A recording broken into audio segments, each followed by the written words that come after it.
দিনভৰ কাম কৰি কৰি আমি বহুত ভাগৰি যাওঁ, হয়নে বাৰু? কিন্তু যদি আমি ৰাতি শোৱাৰ আগত ভৰিৰ পতা দুখনৰ মালিচ কৰোঁ, তেন্তে আমাৰ শৰীৰৰ বহুত উপকাৰ হয়।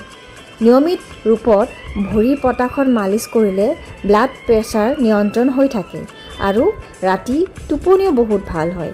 সেয়েহে মই সদায় ৰাতি শোৱাৰ আগত মোৰ ভৰিৰ পতা দুখন নিজে নিজে সদায় মালিচ কৰোঁ।